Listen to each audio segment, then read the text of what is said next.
Today's episode, we'll talk about a very relevant topic that's impacting so many businesses right now. The economy is currently undergoing one of the most challenging downturns. We are seeing massive layoffs, investor skepticism, and other cost cutting initiatives across the tech industry. Most disruptions have hit businesses in the form of great resignation to start with. And when you look at digital buying, global inflation, and the whole supply chain disruption. The mantra of growth at all cost, which most companies were living by until 2021, it's something which is a thing of the past. I think what most businesses are now focusing towards is how we can enter the era of productivity at all cost. And that's where RevOps becomes important. I mean, productivity is at the root of RevOps, and the kind of specific position RevOps enjoys with respect to connecting data, system, processes, and people.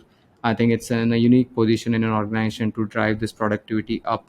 So, in today's episode, we're going to talk more about how this productivity can be unlocked to shock-proof revenue generation for businesses, and what are the elements that are necessary prerequisite to successfully deploy this productivity at all cost mantra.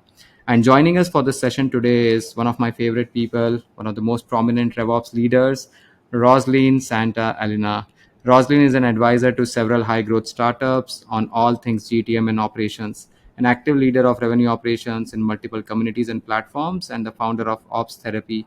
She's also the host of the Revenue Engine podcast that has helped so many of us with the knowledge to elevate the ops function ourselves as RevOps professionals.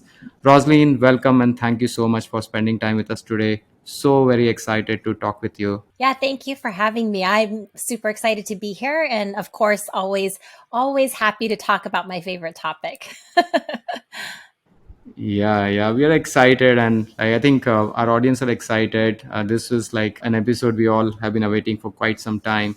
So let's get started. My first question for you today is: as we look at the downturn, right? I mean, it's hit us hard, right? So we are continuously reading about how investors are advising founders to manage their cash burn. I think burn multiple is like one of the important SaaS metric everybody's looking at. Budget slashes are happening. Unfortunately, layoffs are making headlines every passing day. I think companies are focusing on creating at least a 2 year runway or more.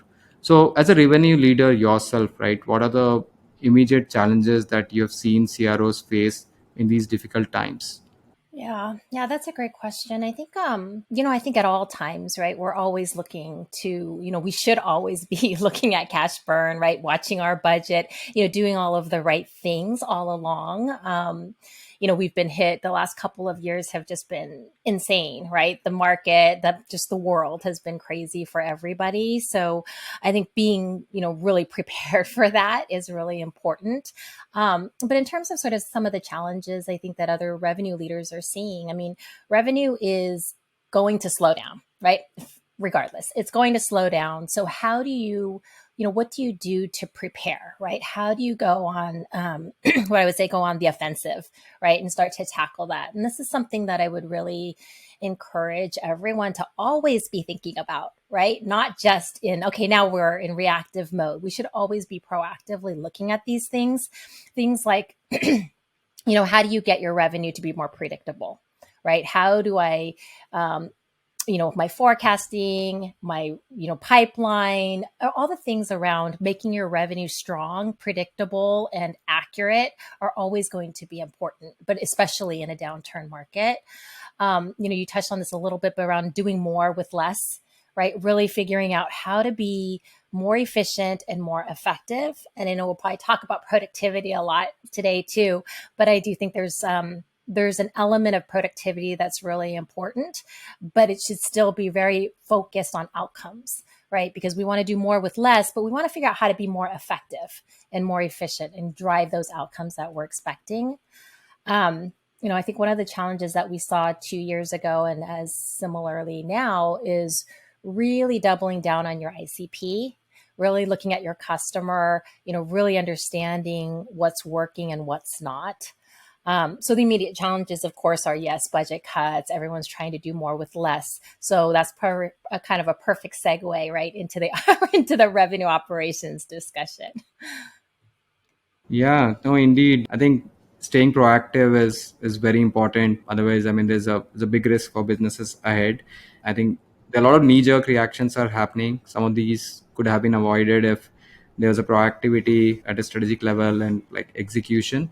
But yeah, I think there's is more that can be done, and there's a big learning out there for everyone to follow and be very proactive with some of these initiatives that you spoke about. Which brings me to the next point, right? I think if you look at the whole of the last decade, I mean, since we saw the whole growth of venture funds, I think once a startup raises money, it's like a treadmill, right? I mean, you're onto it, and there's an expiry date written on the startup, so you have to grow in that time frame and grow bigger, sooner, faster. So growth at all cost mindset takes shape, right?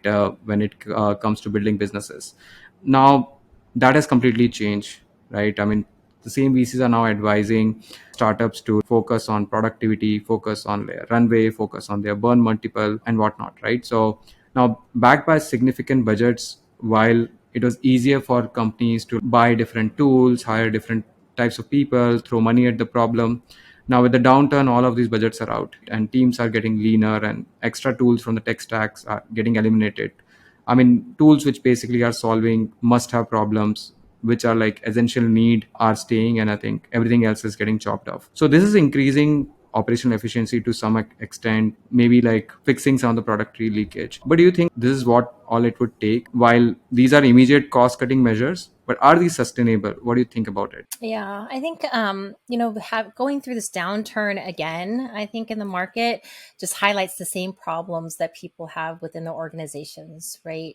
And similarly to always looking at how to do more with less and be more efficient and effective, I think from a tech stack perspective, you should always be looking at how do you optimize your tech stack, right? Really make sure that you have, you don't build this, what I call the Frankenstack, right? You don't start to just buy all kinds of shiny new tools to build something that you think you need, right? It's like, oh, I have this problem, so I'll buy a tool, right? But being very thoughtful, especially now, but even in the early, all the time you should be doing this, but especially now, you should be taking a look at your tech stack, mapping it out. I literally have a roadmap like of all the technology and what is, aligning it to the customer journey and thinking about for every single piece of tech, what is the use case? What is the business challenge that you're trying to solve with that piece of technology? And you should always be looking at making sure that you're aligning that tech stack to a very specific set of use cases that solve your customers' problems, right?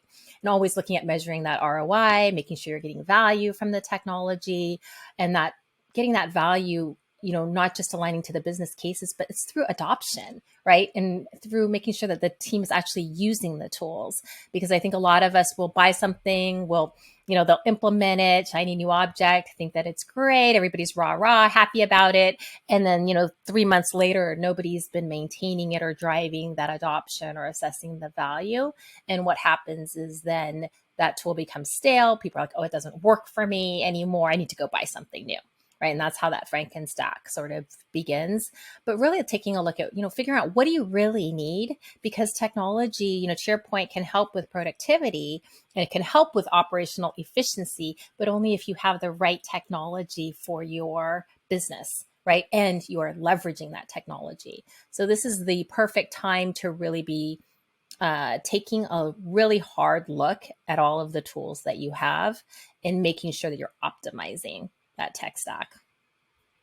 No, definitely. I think a great point there, as we were discussing earlier, right? I mean, until 2021, where there's free money flowing, I don't think so anybody thought twice before like procuring the next shiny tool that came their way, right? Or the next investor introduction that happened to like get that tool on board. But now I think is the right time to like make all of that efficient. So I did quite like the point that you made around looking deeper at your tech stack, probably doing like a full audit.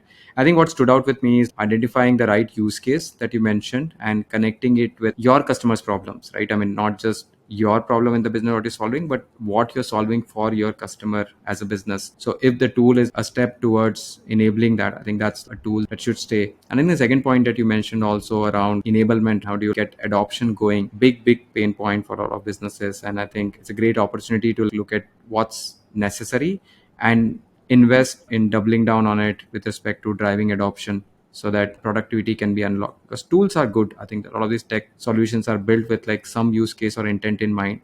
It's important for organizations to identify whether that use case is relevant to their business, right? So you made a great point there. Yeah. I definitely think relevant to your business and then continuing to educate your team, right? So that they are unlocking the real value from the technology.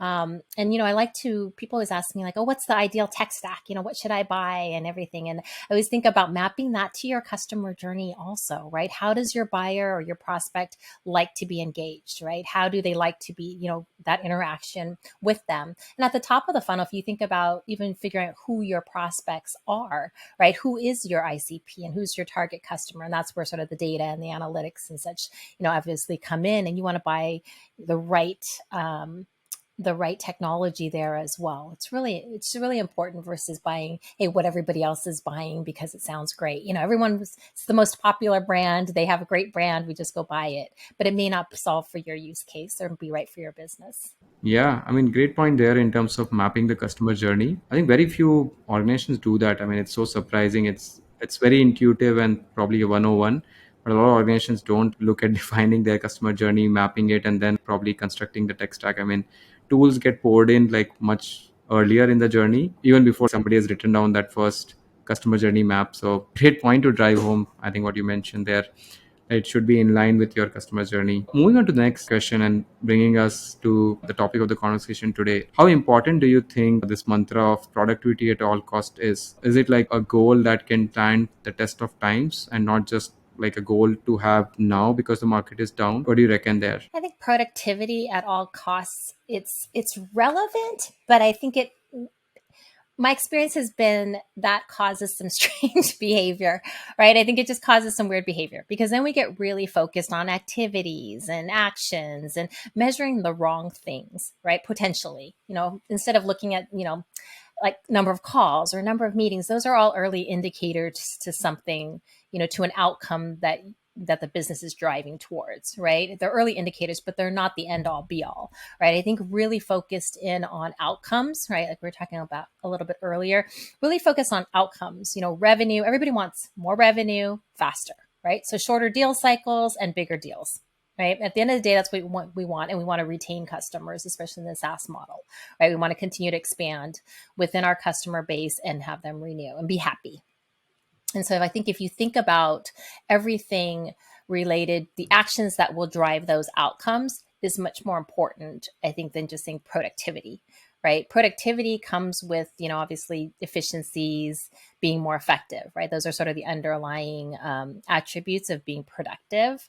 So I think focusing in on being efficient and effective in driving those outcomes is much more important. And, to answer your question around kind of stand the test of time, absolutely, right? I think that's super important, but we should, again, always be thinking about that. And that might just because I have an ops hat on all the time, that I'm always thinking about how do we make things more efficient, right? How do I help the team be more effective, do more with less, right? Less calls, generating, to the right people with the right messaging, um, with the right information and the right value to be able to actually close deals faster. I think that's kind of the ultimate goal for everybody, and I think that's what's really important to focus in on versus just being productive. Yeah, yeah.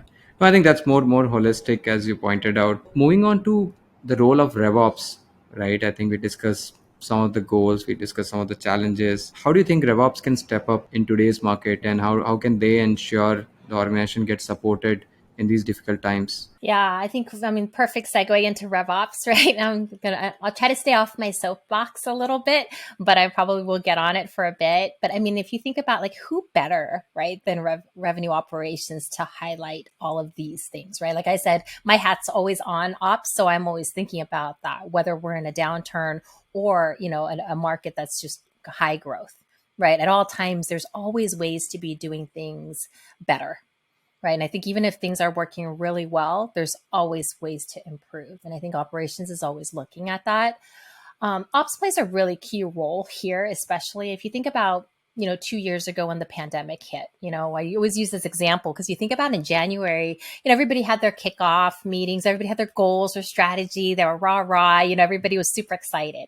February comes around, March, pandemic hits, everyone had to reshuffle, right? They had to scramble, figure out what does this mean to them? How does this change their targets? How does it change their, who they sell to, their selling motion? They had to review everything. So I think it really highlighted the organizations that had a really strong revenue operations infrastructure. Those are the ones that were able to quickly assess, right? Because they had the strong infrastructure, the strong data, the insights, the information into their business to be able to quickly assess what's working, what's not, be able to pivot or be able to lean in, figure out what they should be doing differently. And then kind of swivel chair and then go and execute, right? Because operations also, if you decide to change your targets, that means new quotas, new territories, new comp structures, right? All of that has to happen as well.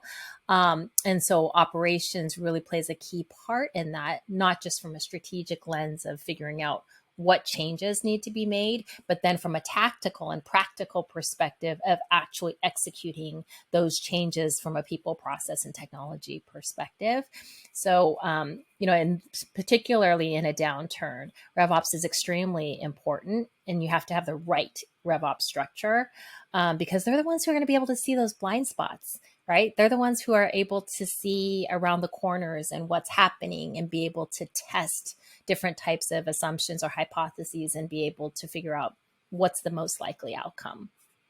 But definitely, I think RevOps has that unique vantage point, right? I think from where they have this picture that's available to them. But I think one thing that I've heard from a lot of RevOps folks who we have spoken with, as well as like I think on the audience and the questions we have received, I think they keep asking us about this whole journey from moving from tactical role to like a strategic role, or getting that seat at the table, right? I mean, not a lot of organizations have given the seat to RevOps at that GTM table, if you may call it. How now do you think RevOps can actually step up? Right, what would be your maybe tip or tips to our audience there who are RevOps practitioners, how they can use this opportunity to grow from a tactical role to a strategic role and help their organizations? Yeah, that's a great question. I think that I probably get that asked that one quite a bit. That's probably one of the top, I would say, probably top 5 questions. The other was our always like, where should we report to? What should I hire for first? Right? We always get those kind of types of questions. The perfect tech stack that always comes up. But I think from a RevOps perspective, I mean, this is a perfect time to be able to demonstrate value. Right. If I'm a practitioner in an organization, now is the best time to show, hey, all this work that I've done, all of this day to day, building processes, building systems and the technology in order to unlock these data insights. Now is the perfect time to highlight the work that's been done, be able to bring those insights, and don't run a report. This is always my tip. Don't run a report and email it over or send a spreadsheet. Don't do that, right? Take the information, take the time, really understand the business, really digest what is the data telling me, right? What are the stories behind that data?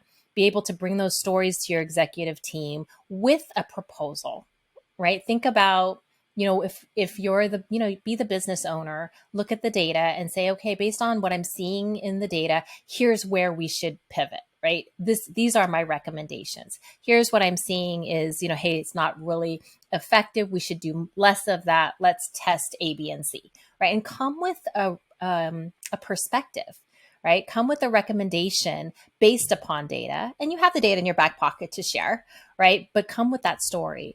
And the more I think RevOps does that, the more we'll be seen as a business partner and a thought leader versus that tactical kind of order taker, somebody mentioned to me yesterday, I feel like I'm CRM police and that's it. Right. But that's where, we're much more than that. Right. And we can be. And I think, folks ask always like, oh, how do I get a seat at the table? It's like, well, when you get to the table, bring a story, add value, right? If you're just going to sit at the table just to listen, then you're not going to get invited to the table. Right. Instead, it's like come to the table, come to the discussion, have an opinion, have a perspective, and most importantly, have recommendations. Right. I always come to the table with, hey, this is what I'm seeing. This is what we should be doing. And then here's the pros and cons of doing that. Right. And then be able to offer solutions And then your real value, not only for bringing those thoughts to the table, but also now you are the best person also to go execute upon that and keep everybody aligned and marching to that decision. I think, yeah, the way forward is to be more consultative. And I think, yeah, don't just go to the table and occupy that seat reading a report. Go with insights, as you pointed out, right? I think do that work and effort upfront to understand the business and drive key specific business insight that can help your business or help different stakeholders. So great advice there, very very practical and functional in today's market especially, and a great opportunity for the RevOps teams to grow into that strategic partner they always wanted to grow into. I think which brings me to the next point around this whole cross-functional visibility, right? I think one of the things that we have noticed are like data silos, right, that are there, especially in a B2B SaaS business. When you just don't have a funnel, you have a bow tie from a lead to cash perspective. You just don't have to land the account, you have to also expand them, and then you have this whole revenue supply chain kind of thing that gets created. So there's so much of data leakage, productivity leakage, revenue leakage that happens through this bow tie model. So how important do you think visibility is here? How RevOps can drive that visibility to make sure that this data leakage or productivity leakage is stopped and we're able to drive efficiency or productivity across this revenue supply chain? Yeah. Yeah. I think that's a primary area of responsibility for revenue operations, right? It's a huge, that's one of the biggest value adds, I think, is having a RevOps function or a leader that can step back and see holistically, right? To your point, across the entire customer journey and across the entire revenue process. I'm not, because we're not just focused on top of funnel or just focused on converting a prospect to a customer or just focused on the back end, right, in terms of once they are a customer and retaining them. We are somebody who's kind of stepping back and looking at the entire journey. So it is a big role for revenue operations because it is bubbling up those insights, right, and that visibility to the data. We talk about people, process, tech, and data, right? Kind of that, all of those different components, and managing that data across the entire customer journey to me is a revenue operations function, right? It's part of our responsibility because not only we own process, but we own the technology and making sure that all the systems are talking to each other and then bubbling up that visibility to the right people at the right time. I talk about revenue operations a lot in the context of alignment, right? Visibility or transparency, and then just that operational rigor. And so I overuse those words a lot around alignment, rigor, and visibility and transparency. But that is what we really bring to the table because you have a party who's solely focused on bringing that visibility to the business. And it's not just go to market, right? We're bringing visibility to finance, to product, to legal, where it's necessary, to HR, if it's a people aspect. I always tell people that, nobody is safe from operations. Like we will get into your business, and in earlier stage companies, we'll even be talking to the engineers because we want impact on what's happening with the product. So definitely, I think that's the strategic value most of these RevOps teams can actually deliver, and I think is a clear path forward to do that. I think that brings me to the next question around tech stack. I think we did touch upon it briefly, but I just wanted to put this question forward with respect to the current times. There are some companies who are still looking to invest in sales tech stack as well, even in the current market. But when RevOps leaders evaluate the solutions in this market, what do they need to do? Is there something different that they need to do when it comes to procuring these solutions to make sure that these are deployed and used by different functions efficiently? What would you recommend from a tech stack procurement in the down market? So aside from, obviously looking at your understanding your process, right, making sure you understand sort of those use cases that we talked about and kind of the business challenges that you're trying to solve. Aside from, I think, those fundamentals before you ever purchase technology, those things you have to do, right? But I think in a downturn market, what's really important that I found is making sure you have the right data and you have the right insights, right? Those are incredibly important all the time, but especially in this type of market, because how else do you know what's working and what's not, right? And being able to make sure you have the right data sources for your business. And if you don't, and this is what I see a lot of, is organizations will have 2 or 3 data sources, but none of them are the right ones for their ICP, or they're not using them the right way, right? Or they don't have a hierarchy of, what's important and what's not. And so the data is all kind of working against each other. So having that data strategy and having really good data is incredibly important in this market. So if you need to go get data, that would be my one thing to pay for sure, is data, right? Getting the right information. And then the second piece of it, I think, is having the right insights and the right analytics. So there's so many great tools out there that, talk about AI and machine learning and all of these different things. So there's no excuse for not having good insights, but you need to go figure out what is the right offering or solution that works for my business, and making sure that you invest there. But that's after you have obviously all the infrastructure, good process, you have adoption, you have, the right use cases clearly defined. But once you do, I mean, if I only had money to spend on, what would I buy if I could only buy like one or two things? And I definitely invest in getting the right data and getting the right analytics. No, bang on there.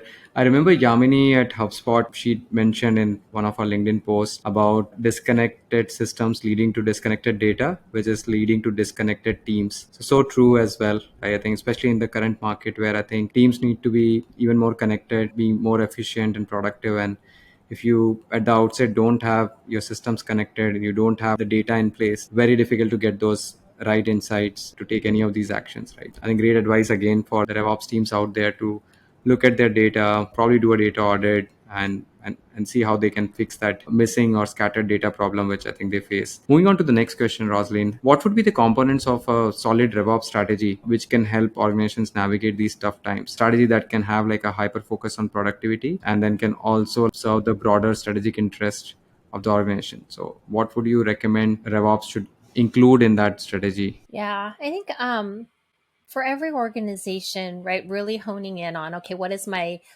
go to market motion, right? What's my go to market strategy and goals, right? Those key objectives. And a lot of times it's, it's growth, it's retention, it's more revenue, it's, customer, happiness and things like that. But if you really think about what's your strategy, what are those key objectives, and then think about what are the metrics that matter, right? What are the metrics that are going to actually assess how we're performing against those objectives is really important. And then you can then the next layer is to go figure out the data, right? You need the right data to be able to assess performance against those metrics, right? So from a RevOps perspective, always tying back to the strategy, always tying back to, those metrics that matter is going to help you determine what's important from a revenue operations perspective, right? And when you think about kind of that people process tech data and that whole alignment piece and driving rigor and driving visibility across those,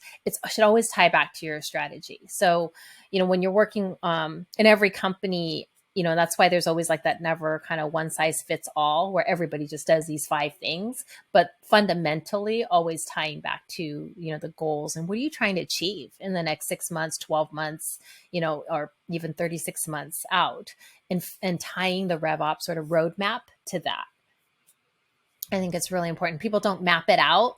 People talk about, and that's how they end up in that fighter mode, right? Because they're being very reactive instead of having a roadmap of where am I trying to go and what am I trying to achieve. No, definitely. I think big need to come out of that reactive knee-jerk mode of execution. I think you mentioned it a few times, but like I can't emphasize more as well after hearing you and like talking to other RevOps leaders as well who've been on our podcast. I think time to get proactive when it comes to RevOps. RevOps should be now if you don't have it in your organization already. Moving towards the end of the conversation. So my penultimate question here is, what shape do you think the role of RevOps is going to take over the next 12 to 24 months? Obviously, the number one priority is to support on managing adversities. But aside to that, how do you think the role will shape out in the next 2 years? Yeah, I always think of, revenue operations as the secret weapon, right? I think it's the secret weapon to revenue. It's really the key strategic differentiator, right, in an organization. And I think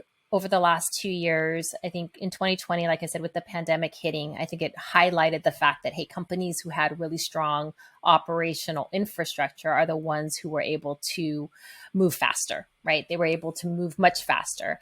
The company I was at, we had a really strong operations function where, March things hit, reassess everything in April. May, everybody had their new plans, right? New books of business, new quotas, knew exactly what they needed to go do. So now we have 7 months, in the year to go do that.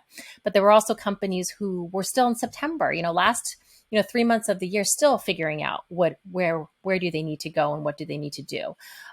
So I think that we saw that, and with 2021, then we saw the rise of RevOps, right? Everyone was talking about revenue operations, whether they knew what it was or not, right? And so there were a lot of questions around, what is this? Is this new? Where did this come from? But people have been running go to market. There's been operational structure under the go to market team all along, for as long as there's been sales, right? It's just starting to be a much more important aspect of any business, because of the complexities of the tech stack. That's a big one, but also just the complexity of the buyer. We think about you and I, when we go to buy things, right? We expect a certain level of experience, right? We all want it easy. We want it frictionless. We want to be able to have a really great customer experience. So that has also lent its way to a much more complex revenue process. And then just the sheer amount of data and insights available is incredibly, has been daunting for folks, right? So having revenue operations there, to somebody who is that data governor, somebody who is looking at that across your go-to-market, is really important. So I think RevOps, and then now in 2022, we're starting to really see it again, right? With the downturn, but now it's not as, everybody's just like, okay, I know I need it. Now we have the shortage of talent, right? We have another obstacle now, because now we don't have enough operations folks. So companies are struggling to get the right people, right? They're looking for that unicorn, that, as we call it, the purple squirrel, right? They're looking for that really special, kind of diamond in the rough RevOps person. And then RevOps folks are being asked to do a lot more than even before, right? Before, they were already underwater tactically, but now they're being asked to really up level themselves, be more strategic, start to think and really affect the business. And it's a great, great opportunity. So for your audience, people who are listening, it's like, this is the best opportunity and best time for you to up level your career, but also up level yourself in the value that you bring to the organization.